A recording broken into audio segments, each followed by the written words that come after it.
Allô, bonjour et bienvenue pour nos prévisions tarologiques. J'espère que tu vas bien.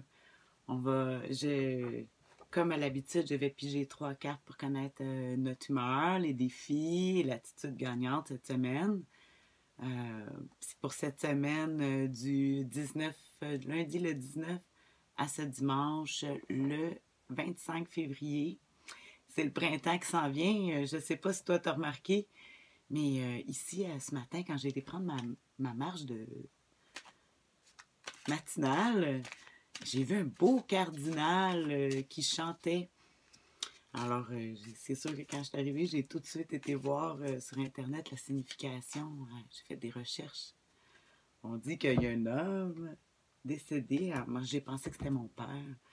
En tout cas, je ne sais pas pour toi, mais moi, en tout cas, j'ai des projets pour le printemps. Je continue toujours à faire mon tarot. Je suis vraiment dans une humeur, là, je le sens. Là, tu le sais, dans une semaine, pas dans une semaine, dans un mois, c'est le printemps. Et moi, je le sens tout de suite. J'ai vu les journées allongées. Alors, cette semaine, qu'est-ce qu'on va avoir comme humeur? Ah, le roi de bâton.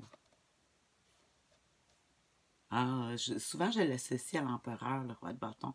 Alors, oui, ben, quand je disais justement quand je vois le cardinal qui chante au printemps, justement, on voit le bâton qui représente la parole. Hein? Ici, avec le roi de bâton, on dit qu'il planifie plus euh, en parlant justement de ses projets avant de passer à l'action. Hmm? Alors, cette semaine, on a une énergie de vouloir démarrer des projets. Surtout, on voit qu'il observe le feu. Je ne sais pas si avec le tarot des sorcières, si. Ouais, il observe le feu. Bon, fait que là, cette semaine, on a l'esprit, mais des fois aussi, on parle trop aussi. Hein? Vous savez, l'empereur, pas l'empereur, mais le roi de bâton, il peut parler beaucoup, mais des fois, ça se matérialise pas. Mais on va voir justement, ça va être quoi le défi cette semaine avec ça. Le 2 de coupe. Oh! Fait que, on voit que si on voit un 2 de coupe en défi, c'est de trouver un dialogue avec une autre personne, un associé, surtout que c'est un 2 de coupe, on parle que justement c'est une carte de pardon. Si jamais on a des projets ou des choses qu'on veut réaliser, alors il faut passer par une réconciliation quelconque avec le 2 de coupe. C'est ce qui voudrait dire que ça ne va pas tout à fait dans les amours.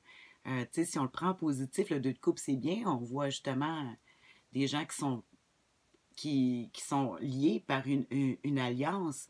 C'est ça que ça représente, presque le mariage, le 2 de coupe, l'union. Mais si ici, on l'a en défaut, ça voudrait dire que, pas en défaut, mais en défi, c'est de pouvoir s'exprimer et de respecter nos alliances qu'on a prises avec d'autres. Peut-être trouver des conciliations. Moi, ça me parle beaucoup. Hein? On n'arrivera jamais rien toute seule. Faut faire des ententes, puis pardonner aussi, puis trouver des moyens. Goûter, mettre de l'eau dans son vin, tiens même, je dirais avec le 2 de coupe. Ça serait le défi cette semaine. Faut pas oublier que c'est notre humeur aussi, et c'est les autres, puis c'est nous aussi. Ah. Bon, alors, je réfléchissais à tout ça. Euh, Comme d'habitude, tu le sais, je vais t'écrire les, euh, les définitions des cartes, parce qu'après, j'aime bien aller voir dans mes livres. Là, c'est la première impression. J'aime ça au naturel comme ça. Bon, alors, on va voir l'attitude gagnante, justement, qu'on va observer, qui nous conseille le tarot. Oh! Hey, je l'avais jamais vu dans le tarot des sorcières, moi que j'ai ici. C'est la mort. C'est le numéro 13. Moi, vous savez, j'ai décidé que cette vidéo-là, j'allais te tutoyer depuis le temps qu'on se connaît. Euh, Tu le sais, je t'en ai parlé souvent de la mort, que c'est la transition, la transformation. Puis moi, j'adore le numéro 13, je suis née un 13, alors ça me porte chance. Mais on va le mettre maintenant pour toi aussi, pour tout le monde. Que c'est le tarot qui nous conseille ça avec Ils disent de passer à d'autres choses, un grand coup de balai, une grande transformation. Habituellement, on va voir, c'est l'étape de la chrysalide. Vous savez, vous savez, hey, je vais l'avoir, hein? On se connaît. C'est la chenille qui devient chrysalide, puis après, elle devient un papillon. Alors, ça voudrait suggérer que ça serait justement peut-être le temps de faire un grand coup de balai sur ce qui était le passé, puis regarder maintenant qu'est-ce qui va en avant. J'aime ça ici, si on fait une réconciliation avec notre défi, que là, on se force à trouver, on met tout de côté, on clarifie les choses, puis on regarde en avant, puis on croit que, pas on croit, on comprend ce qui s'est passé par le passé, on a tiré les leçons, les conclusions de qu'est-ce qu'on a fait dans le passé, puis maintenant, ben, on s'en va vers quelque chose de mieux, euh, puisqu'on a tiré les conclusions. Alors, ça serait le temps, hein? Je trouve que c'est une belle carte, justement, pour le printemps qui s'en vient. Justement, faire un grand coup de balai sur le passé, là, puis tirer les conclusions, garder les fruits des enseignements qu'on a eus du passé, puis d'y aller avec nos belles idées ou nos bons projets. Ah, tu peux toujours m'écrire un commentaire. J'adore ça.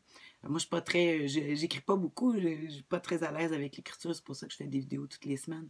Je le fais avant toute chose pour moi parce que ça m'aide beaucoup. Fait qu'oubliez pas, l'autodiscipline, là, c'est le succès de tout.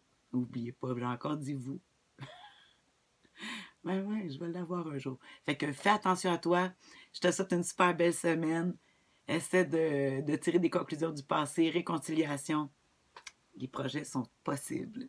Bye!